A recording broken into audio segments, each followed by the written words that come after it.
Hey, what's up everybody? This is Marcus from the Weekly Spot, back again with another video, and today I'm going to do a book review of The Long Walk, written by Stephen King, who at the time went by pseudonym Richard Bachman.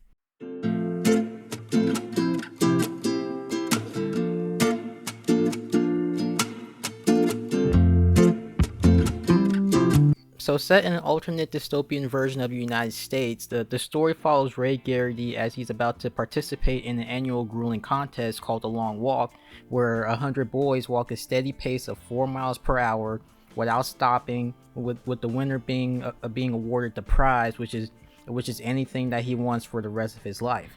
But the game does come with harsh rules. Besides the fact that these boys have to walk without stopping, the core rules are that they also cannot slow down under the speed limit or get any outside help whatsoever. And if any of these rules are broken, they are issued verbal warnings by soldiers watching their progress. And after their 3 warnings are up, they will be killed. And the only way to win and end the long walk is if there is only one of them left.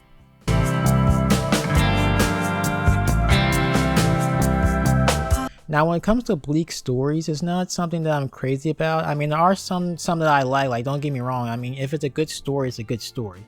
And I bring this up because this book, The Long Walk, while it is depressing, it is a really good book, I would say. So reading this, really listening to this, because I got the audiobook version on Audible. But anyways, Stephen King, I feel like, did such a good job of taking a pretty simple premise that made a that could have been boring, but he made it pretty interesting and suspenseful. Like, this was one of those books that it was hard to put down because of how invested I was from beginning to end. And getting into this book, you can kind of feel the physical pain and the exhaustion. Like, the deaths are so sad and brutal. Like, this is pretty much taking a walkathon to the extreme, because it's literally walk or die. And speaking of the characters, I thought this book has some, pretty good characters. Starting with the main one, Ray Garrity. I thought Ray was a cool character. We learned that early in on the walk that Ray seems to be unsure why he was so compelled to join the long walk, showing a lack of understanding of the competition's true nature. But as the walk goes on, he starts to grapple with a lot of things, like grappling with questions about life, morality, and the harsh realities of the world that he lives in, and the purpose of the long walk, questioning his initial ambition and his place within his messed up system. Like, he's really a reflective character, constantly questioning his situation and the motivations of the people around him. Like, his reasons are not clearly defined in the book, allowing for multiple interpretations. Some would say that he's motivated by wealth, glory, and adventure. Some would say it's social pressure. Some would say that his decision may be an act of rebellion, or a sense of compulsion. Like, it could be either one or a combination of both.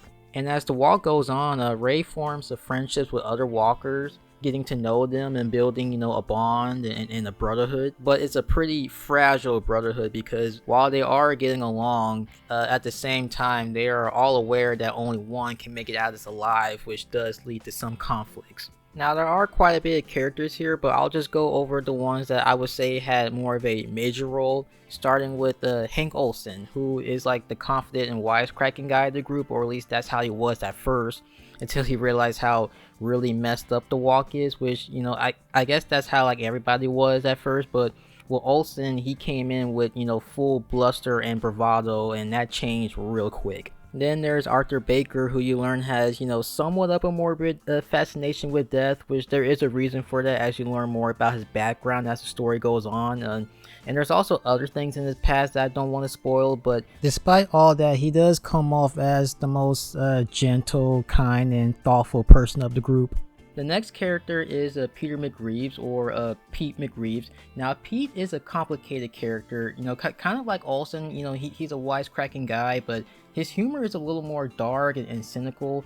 He also seems bitter due to his troubled past, but as the book goes on, you see that he's, compassionate and charismatic, and though he has formed friendships with the other walkers, you see that out of everyone he has like a deeper bond and connection with Ray, which becomes a central part of the story. And while there are some people that are getting along despite being in a grueling competition, there are some people who are not so friendly, that being Gary Barkovich and Stebbins. Gary Barkovich becomes sort of a antagonist, messing with the other walkers. He's sadistic. He's irritating with narcissistic tendencies, as he likes seeing people suffering in the walk, and he seems to crave attention too. And because of that, he tends to either get ignored or ridiculed, which he does not like. But the thing about his character though is that while he is insufferable, you can tell that as the book goes on that he's not well mentally. Like there's something off with him.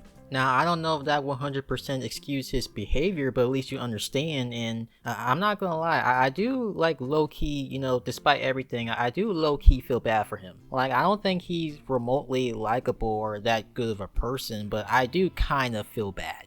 And then there's the Stebbins. Now Stebbins, he presents himself as like a stoic, mysterious person who came into this game as like a loner who he keeps himself, he isolates himself from the other walkers, not forming any connections, revealing very little about his past or motivation. So Ray and the others, they have a difficult time reading this guy. But when he does talk, he does come off as cynical, and he also appears to be insightful and pretty intelligent, as he is somehow able to accurately predict the thoughts and feelings of the other walkers, which he sometimes uses that to taunt them, which can come off as antagonistic. But unlike Gary, I wouldn't say that Stebbins is a antagonist or a villain really. It's just that his behavior is rooted in his self-preservation instinct. Like he's just focused on winning the game. If anything, he's a problem competition-wise, because he's shown to be very resilient. Like everybody is getting tired, they're in pain, they're losing their minds. Stebbins is over here barely breaking the sweat. Like his endurance is pretty remarkable here.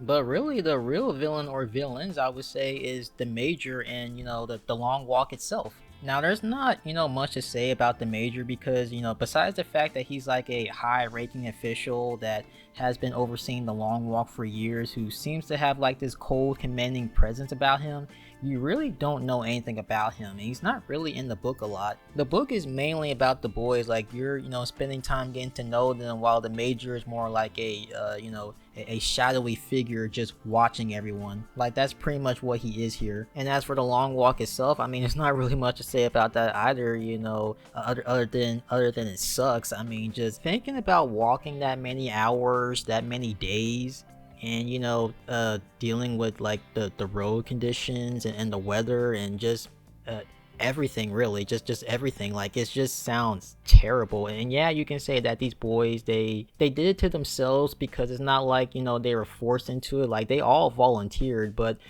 still, like you can't help but feel bad for them, because the people, or at least most of the people in this world, they seem, so brainwashed through a combination of the conditions of this society and their own desperate desire for, winning this prize. And this game is also treated as like a public spectacle, as the walkers are seeing people, watching them and cheering them on, especially in the towns. It's also, televised. Like the voluntary nature of this, thinking that the walk is like this path to glory and wealth, and people being so desensitized to the brutality and standing behind and supporting this event as some form of entertainment, treating it like a normal thing. It just shows how deeply this ideal is ingrained. Another thing that I want to bring up that I honestly didn't notice the first time listening to this story, but then listening to it again, it made me look at it a little differently. But according to many readers, this book is a allegory of a few things. One of them that I would say is like the main one is that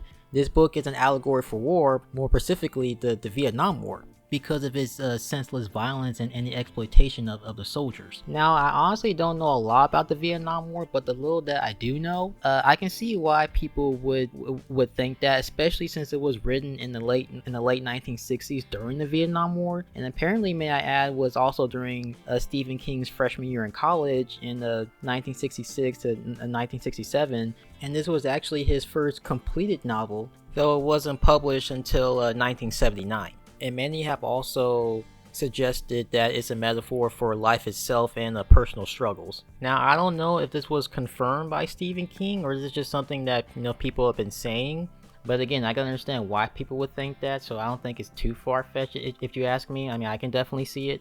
And I guess if I had any negatives, to me, it's not really a big one, but I can see it being that to other people, which is that there's not a lot of world building here. I mean, there is a little bit of it, like the boys do talk about some things here or there about how strict this world is and talking about the past long walks, but the book doesn't really go any further than that, and so it's pretty minimal and vague. And because I really got into the story, I honestly would have liked to have known more, like what led to the long walk and just how this world came to be. But like I said before, this book focuses more on the characters and their psychological and emotional experience of the long walk, and for what it was, I mean, it was really good.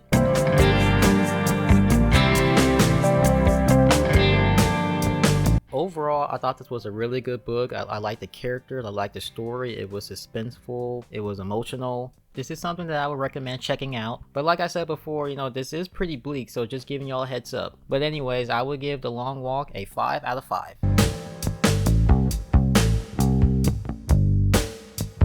And that is my review of The Long Walk and the end of this video. And let me know what you think. This is Marcus from The Weekly Spot. More content will be coming out soon, but until then, take care, everyone.